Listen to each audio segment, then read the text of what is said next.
السلام علیکم ورحمۃ اللہ وبرکاتہ۔ میرا نام لطیف الرحمان ہے اور میں آپ کا اسلامیات کا ٹیچر ہوں۔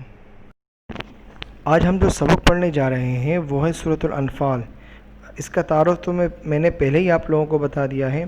آج ہم انشاءاللہ اس سورت کا ترجمہ اور اس کی مختصر سی تشریح کریں گے انشاءاللہ۔ اعوذ باللہ من الشیطان الرجیم، بسم اللہ الرحمن الرحیم۔ یسألونک عن الانفال قل الانفال للہ والرسول فاتقوا اللہ واصلحوا ذات بینکم واطیعوا اللہ ورسولہ ان کنتم مؤمنین۔ اے پیغمبر، لوگ تم سے مال غنیمت کے بارے میں پوچھتے ہیں، کہہ دو کہ مال غنیمت کے بارے میں فیصلے کا اختیار اللہ اور رسول کا ہے، لہٰذا تم اللہ سے ڈرو اور آپس کے تعلقات درست کر لو اور اللہ اور اس کے رسول کی اطاعت کرو اگر تم واقعی مومن ہو۔ آپ کو یاد ہوگا کہ میں نے جنگ بدر کا مختصر سا واقعہ آپ لوگوں کو سنا دیا تھا۔ تو جب جنگ بدر ختم ہوئی اور دشمن بھاگ گئے تو اس وقت مسلمانوں کے دو گروپ بنے۔ پہلا گروہ تو وہ تھا کہ جو حضور صلی اللہ علیہ وسلم کی حفاظت کر رہا تھا۔ دوسرا گروہ، یا آپ یہ کہہ دیں کہ صحابہ کے تین حصے ہو گئے تھے، تین حصوں میں تقسیم ہو گئے تھے۔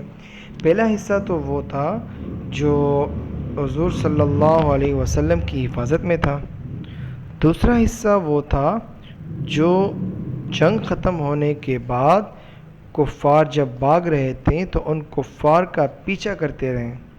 اور تیسرا حصہ وہ تھا مسلمانوں کا جو جنگ ختم ہونے کے بعد جو کافر بھاگنے کے بعد جو کچھ چھوڑ کے چلے گئے تھے، جنگ کے بعد اپنا ہتھیار ہو گیا یا اور چیزیں جو اپنے ساتھ لے کے آئے تھے، جسے مال غنیمت کہا جاتا ہے۔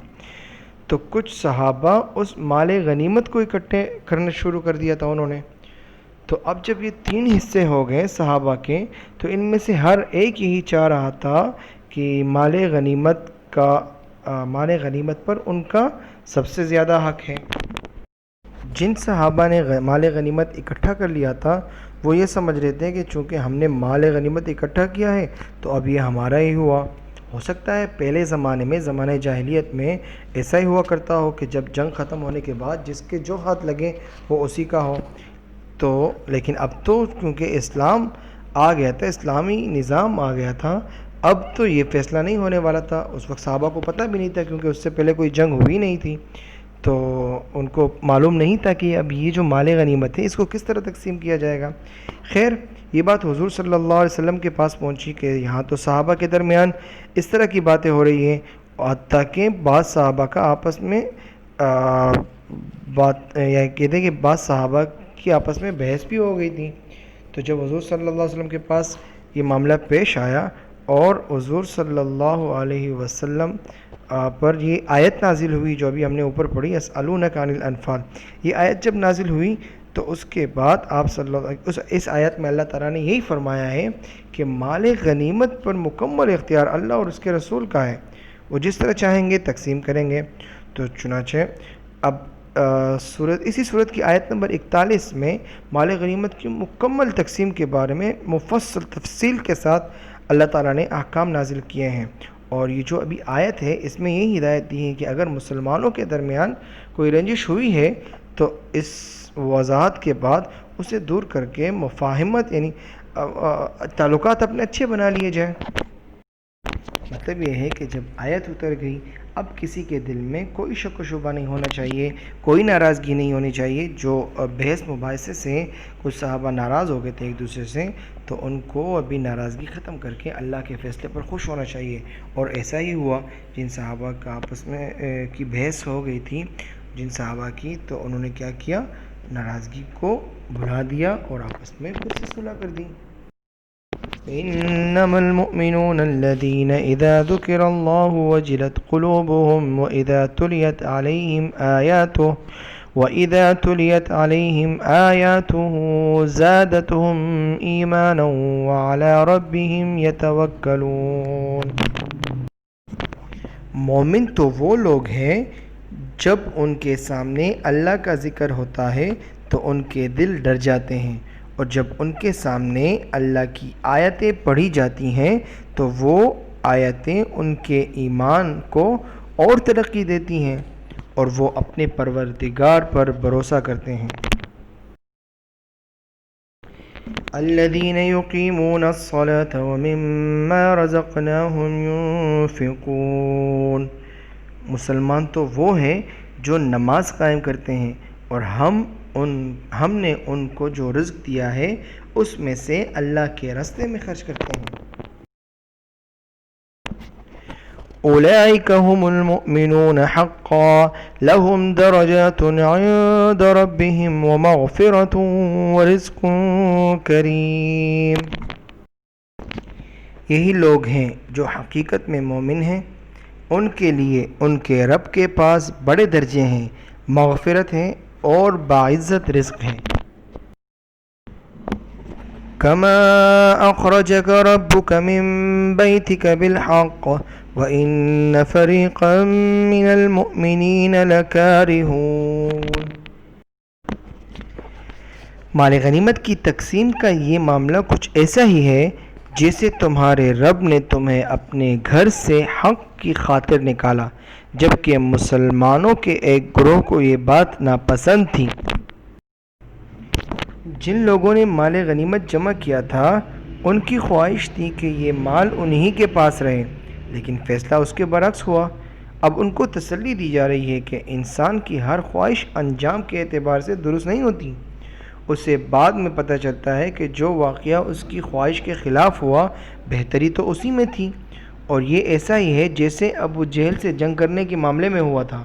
یاد ہے نا آپ کو میں نے بتایا تھا کہ دو لشکر آئے تھے، ایک تو ابو سفیان کا لشکر تھا جو چپکے سے نکل گیا، کہاں پر؟ مکہ مکرمہ پہنچ گیا، اور دوسرا لشکر ابو جہل کا آیا تھا، اور مسلمانوں کو تو اس لشکر کی خبر بھی نہیں تھی، وہ تو یہی سمجھ رہے تھے کہ ابو سفیان کا لشکر آ رہا ہے، قافلہ ابو سفیان کا قافلہ آ رہا ہے، ہم اس میں سے اس پر حملہ کر کے جو ان کے پاس ہے وہ سب کچھ لے لیں گے۔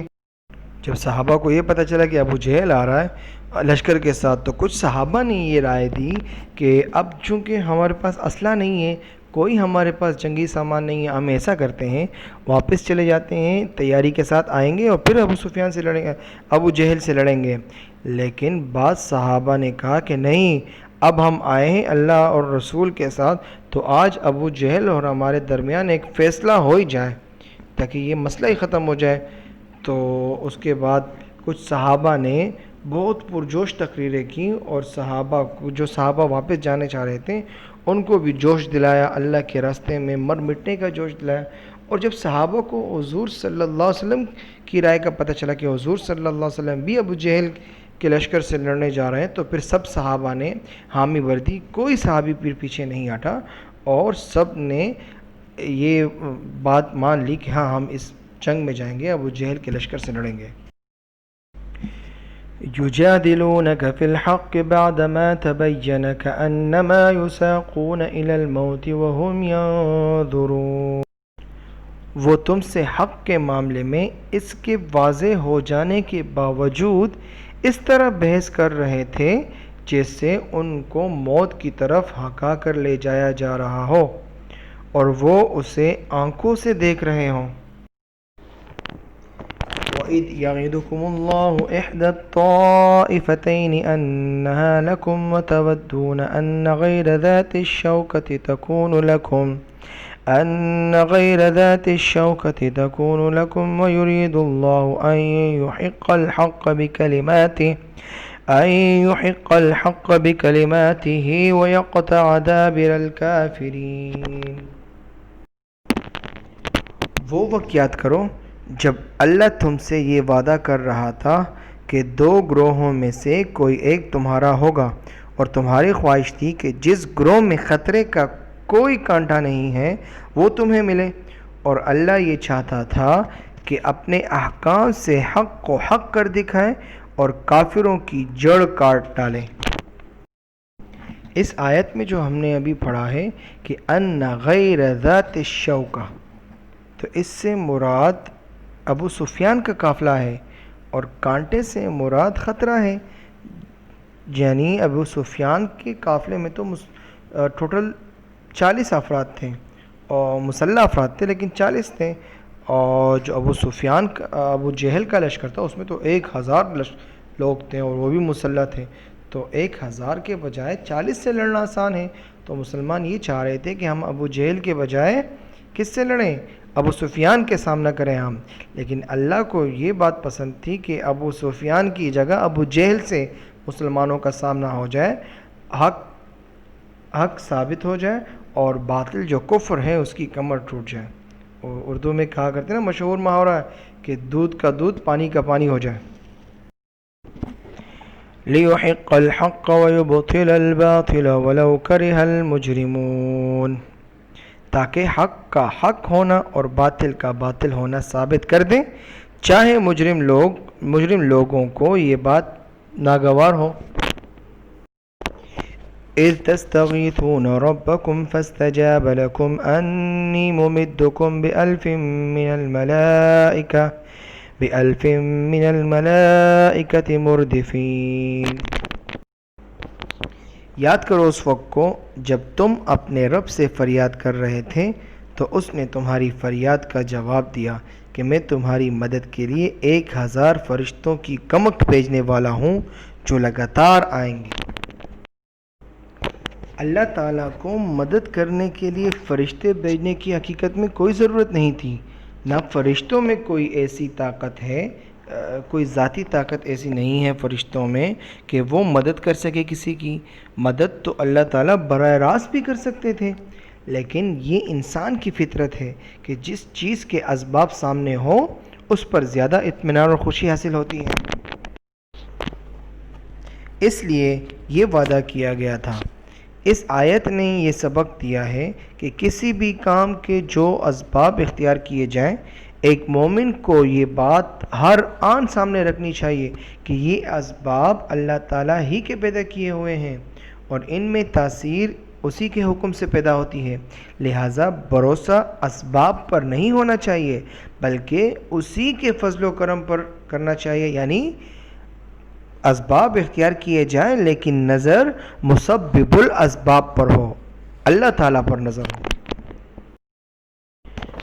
وَمَا جَعَلَهُ اللَّهُ إِلَّا بُشْرَىٰ وَلِتَطْمَئِنَّ بِهِ قُلُوبُكُمْ وَمَا النَّصْرُ إِلَّا مِنْ عِندِ اللَّهِ إِنَّ اللَّهَ عَزِيزٌ حَكِيمٌ۔ اور یہ وعدہ اللہ نے کسی اور وجہ سے نہیں بلکہ صرف اس لیے کیا کہ وہ خوشخبری بنے اور تاکہ تمہارے دلوں کو اس سے اطمینان حاصل ہو، ورنہ مدد کسی اور کے پاس سے نہیں صرف اللہ کے پاس سے آتی ہے۔ یقیناً اللہ اقتدار کا بھی مالک ہے، حکمت کا بھی مالک ہے۔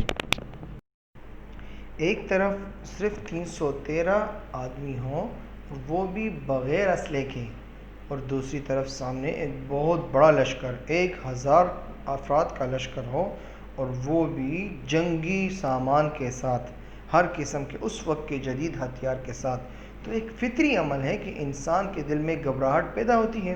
تو اس گھبراہٹ کو ختم کرنے کے لیے اللہ تعالیٰ نے یہ کیا کہ جنگ کی رات کو تمام صحابہ پر نیند طاری کر دی اور وہ سب مزے سے سوئے۔ اس کا فائدہ یہ ہوا کہ جب اگلی صبح وہ جاگیں تو سب کے سب تر و تازہ ہو کر جاگے ہیں، اور جنگ میں اس کا بہت فائدہ ہوا۔ اور پھر جنگ کے دوران بھی وقفے سے اللہ تعالیٰ ان پر نیند طاری کرتے رہے اور صحابہ اس میں آرام کرتے رہے۔ اس کے ساتھ سورۃ الانفال کی 10 آیات مکمل ہو گئیں، اور اگلے سبق میں انشاءاللہ ہم مزید آگے کی 10 آیاتیں پڑھیں گے۔ تب تک کے لیے مجھے دیجیے اجازت، انشاءاللہ